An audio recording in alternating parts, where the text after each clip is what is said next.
Hi, well, good evening, guys. Hasn't it been a fantastic day today? I can't believe how hot it is. In fact, it was so warm I've had to put my shorts on today, doing some gardening, trying to finish off a lot of digging out with Sam. Thank you, Sam, yet again for helping me out. I don't think I'd have done it with as much inspiration as what I've had if you hadn't been helping me. Now, it's been quite an interesting one. Lots of people have been very busy. Danielle's been drawing, Amy's been exercising the dog, Celine's been supplying myself and Sam with lots of cups of tea while we've been digging out. Aaron's had a little bit of complaining, he's been bored, so that's something to work on, and Andy's been making door frames and sorting out Amy's bathroom door, so very productive. And since I've been in the garden, this is an interesting one for today because it's not a title that we usually refer to God as, the gardener. Okay, now in Hebrew, I'm going to attempt to pronounce this. It's Georgos, I think. Okay, and where do I get this from? Well, I get this from John 15:1. I am the true vine, and my Father is the gardener. Okay, so how do I explain this one?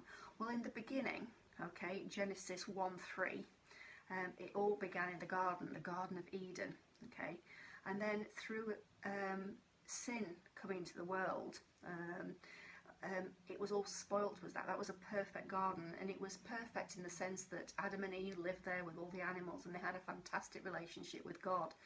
And because God can't stand sin, okay, he is blameless, he is sinless, they broke that relationship, okay, and he ended up removing them from the Garden of Eden, okay, and it wasn't anymore, okay.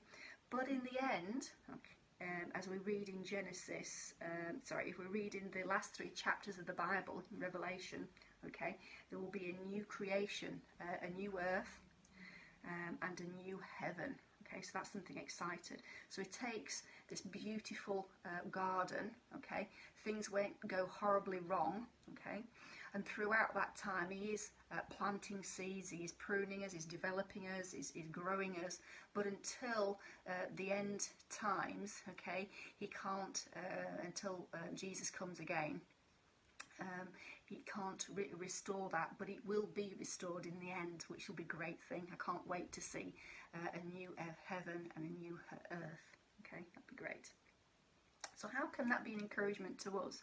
Well, in the meantime, this world is still having the effects of sin. Okay, but the divine gardener, so to speak, is still at work in our lives.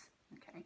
And through his grace and through our faith, okay, and he grafts Christ onto us so that we can grow, we can develop, we can bear fruit, and he can help us in times of need by trimming us, pruning us, shaping us so that we can be ever more fruitful. So that's a real encouragement, isn't it? Okay, so ultimately at the end, it's really our job just to simply respond to the gardener, not to concern about where we are planted, not to concern about the fertiliser, not to concern about whether we get the water and nutrients that we need, because God will provide that. We just need to concern ourselves and respond to the gardener's care and grow. Well, I hope that's been a blessing for you, and looking forward to tomorrow, and I'll catch you then. Bye.